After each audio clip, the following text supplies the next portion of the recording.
রাজুদা, যে স্যালাইন তৈরি হচ্ছে, স্যালাইন সাপ্লাই হচ্ছে, সেই কোম্পানির কোনো দোষ নেই, সব দোষ জুনিয়র ডাক্তারদের।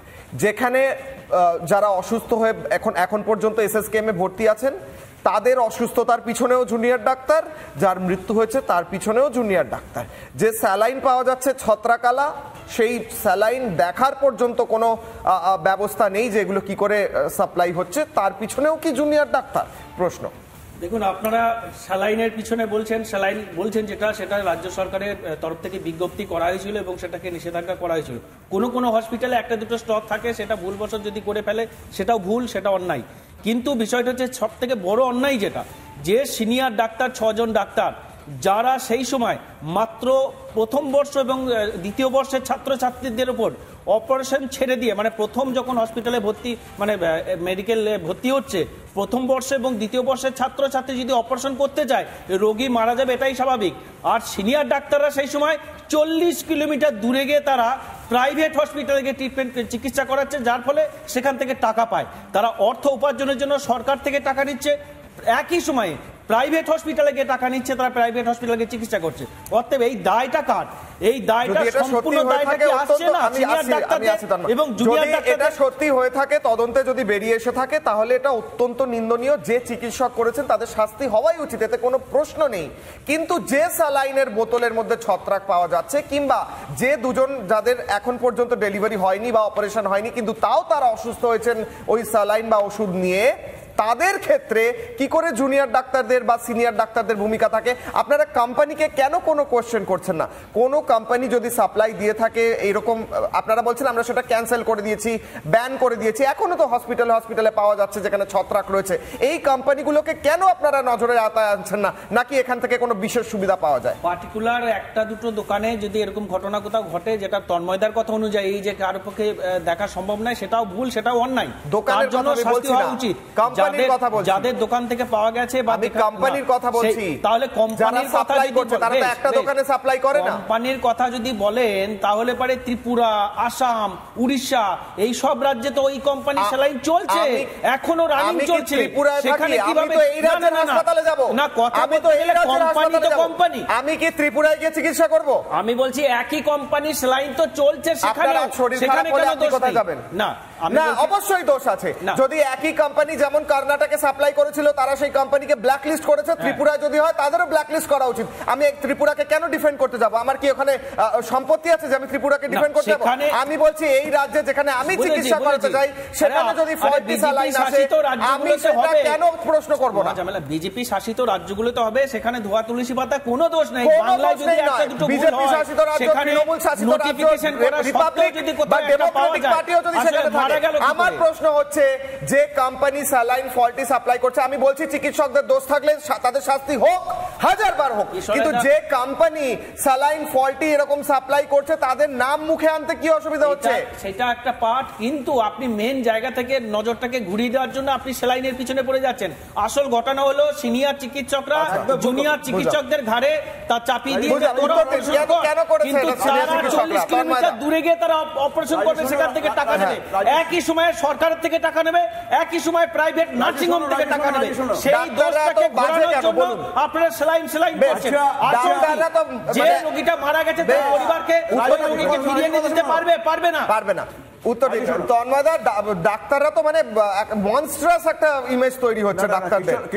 মানে মমতা বন্দ্যোপাধ্যায় গতকাল বলেছেন যে ডাক্তাররা পেশেন্ট এলে পরে জুনিয়র ডাক্তাররা না দেখেই বলে দেয় মৃত বলে পাঠিয়ে দেয় ফেরত। আপনারা কি করছেন এটা? দেখুন, উনি কালকে যে কথা বলেছেন সেটা হচ্ছে পুরোটাই দায় এড়ানোর চেষ্টা করেছেন, নজর ঘোরানোর চেষ্টা করেছেন, এই জন্যে যে এখানে তদন্তটা হচ্ছে প্রসূতির মৃত্যু কেন হয়েছে, সেই প্রসূতির মৃত্যু কেন হয়েছে, অসুস্থ আছে, অসুস্থ আছে এবং যার মৃত্যু হয়েছে।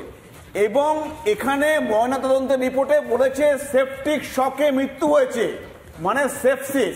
সেখানে কোথাও বলা হয়নি যে অপারেশন করতে গিয়ে ভুল অপারেশন। সেপটিক শকটা কি একটু যদি বুঝিয়ে বলেন, আমি বুঝতে পারছি না এর মৃত্যুর কারণটা কি বলছে। সেপটিক শক হচ্ছে যে একটা যদি ব্যাকটেরিয়া বা ভাইরাস বা ধরুন আপনার ছত্রাক যদি রক্তের মধ্যে চলে গিয়ে রক্তের মধ্যে গেল বলে বিভিন্ন শরীরের অঙ্গ প্রত্যঙ্গে সেটা গিয়ে অ্যাটাক করে, যেমন কিডনি, যেমন ফুসফুস, যেমন ইভিন ব্রেন, তো সেইখানে ওই অঙ্গ প্রত্যঙ্গগুলো আস্তে আস্তে বিকল হয়ে পড়ে। তারপরে মাল্টি অর্গান ফেলিওর, এই এতগুলো বিভিন্ন অর্গান কাজ না করার জন্য তার মৃত্যু। মানে আপনি বলছেন পোস্টমর্টম রিপোর্টও ইন্ডিকেট করছে যে অ্যাকচুয়ালি শরীরে এমন কিছু গেছিল যেটা পয়জনাস, তাই জন্য মৃত্যু হয়েছে, এটা বলছেন সহজ ভাষায়। হ্যাঁ, এবার রাজু পরে বলবে, রাজু তুমি মাঝখানে বলতে দাও। আমি রিপোর্টটা ভালো বোঝাতে পারবে। একটা মানুষের কারোর মৃত্যু হলে ময়না তদন্তের রিপোর্টে যেটা বলে সেটা ধরা হয়। তো ময়না তদন্তের রিপোর্টে কি বলেছে যে যেই অপারেশন করে থাক, যে সিনিয়র করুক জুনিয়র করুক বা যে করে থাক, সে ফুল অপারেশন করেছে। এটা সেই তাহলে এবার ময়না তদন্ত কি সরকারি কোনো জায়গায় হয়েছে নাকি বেসরকারি বিজেপির কোনো হাসপাতালে হয়েছে? না, বিজেপি কোনো হাসপাতালে হয়নি, সরকারি জায়গাতেই হয়েছে। সেই ময়না তদন্ত না থাকে মুখ্যমন্ত্রী কিসের ভিত্তিতে গতকাল বললেন? আপনার পরিবারে যদি কেউ অসুস্থ হয় তাহলে কি আপনি একটা জুনিয়র ডাক্তারের আন্ডারে কি পেশেন্টকে ভর্তি করবেন? নিশ্চয়ই করবেন না। এটা যদি হয় থাকে সেটা স্বাস্থ্য দপ্তরের ভুল। এইটা থেকে তুমি এটা স্বাস্থ্য দপ্তরের ভুল। কিভাবে প্রথম বর্ষের ছাত্র সবে তারা ভর্তি হয়েছে, তন্ময় দাস সবে ভর্তি হয়েছে, কোনদিন তার আগে করেনি অপারেশন, সবে ভর্তি হয়েছে প্রথম বর্ষের ছাত্র। এটাও তো স্বাস্থ্য দপ্তরের ফেলিওর। এটাও স্বাস্থ্য দপ্তরের ফেলিওর। যদি প্রথম বর্ষের স্বাস্থ্য দপ্তরের ফেলিওর, রোগী মারা যাবে। যদি জুনিয়র ডাক্তাররা করে সেটাও স্বাস্থ্য দপ্তরের ফেলিওর। না, সেখানে এমএসবিপি এবং সুপারের সম্পূর্ণ দায়ভার এমএসবিপি সুপার কিভাবে অ্যালাউ করলো? সেই হসপিটালে স্বাস্থ্য সচিবের নাম এমএসবিপি, স্বাস্থ্য দপ্তর কোথা থেকে আসবে? কেন স্বাস্থ্য দপ্তরে না? যিনি সুপার এবং যিনি এমএসবিপি তার আর সিনিয়র ডাক্তার তাদের জুনিয়র ডাক্তারের উপরে কাঁচি ধরিয়ে দিয়ে চলে গেছে, তোরা পেট কাট। তাদের স্বাস্থ্য সচিবের ফেলিওর নয়। স্বাভাবিকভাবে তাদের রোগী মারা যাবেই, কারণ সেই জুনিয়র ডাক্তারের কোনো অভিজ্ঞতা নেই অপারেশন করার।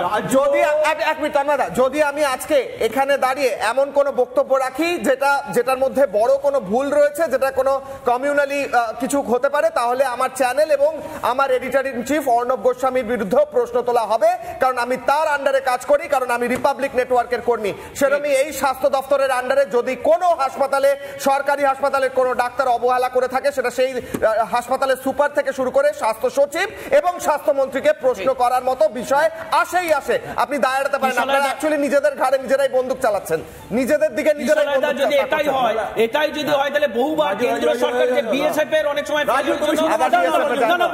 যখন বিএসএফ বর্ডার দিতে পারছে না, এখানে জঙ্গি করছে, সেই দায় কি তাহলে?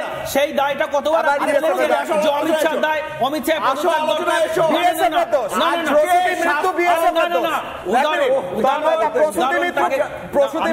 কেন্দ্র সরকারের যে ভুলগুলো অমিত শাহ সেটা কেন বলেন অমিত শাহ? তুমি প্রশ্নটা শুনো না, উত্তরটা পড়ে দেবে, উল্টো পাল্টা এখানে ঘুরে বেড়াইও না। আজকে এই স্যালাইন সম্বন্ধে বিভিন্ন অভিযোগ এসছে, 2015 সালে এসছে, তারপরে নর্থ বেঙ্গল মেডিকেল কলেজের সুপার বলেছেন, তো সরকার অভিযোগের তো গুরুত্ব দেয়নি, তো তদন্ত করেনি। গত বছর মার্চ মাসে কর্ণাটক সরকার যখন ব্ল্যাক লিস্ট করলো, তারপরেও একে ব্ল্যাক লিস্ট করা হয়নি এই কোম্পানিকে। কেন? 10ই ডিসেম্বর যখন প্রোডাকশন বন্ধ করা হলো, কেন বন্ধ করা হলো? তার মানে ওই স্যালাইনের গুণগত মান নিয়ে সন্দেহ আছে বলে অন্তত পক্ষে।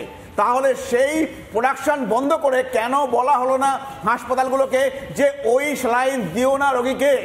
কারণ হচ্ছে কিন্তু সব দোষ জুনিয়র ডাক্তারদের। আর একটা বাইট শোনাবো, 1 মিনিট তন্ময়, একটা বাইট শোনাবো। মমতা বন্দ্যোপাধ্যায় বলছেন জুনিয়র ডাক্তাররা এই মুহূর্তে কি করছে, তাদের এই মুহূর্তে চিকিৎসা করতে গিয়ে তারা অ্যাকচুয়ালি কি করে থাকেন, শুনুন।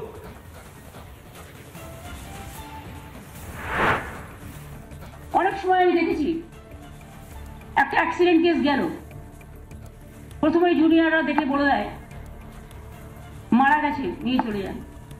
তাকে তো আমি চেষ্টা করবো অ্যাটলিস্ট যদি কোনোভাবে বাঁচানো যায়, তাকে লাইফ সাপোর্ট দেবো, তাকে আমি আইসিসিউতে নিয়ে যাব, তার পরিবারটা তো দেখবে যে তার অ্যাটলিস্ট চেষ্টা করা হয়েছে।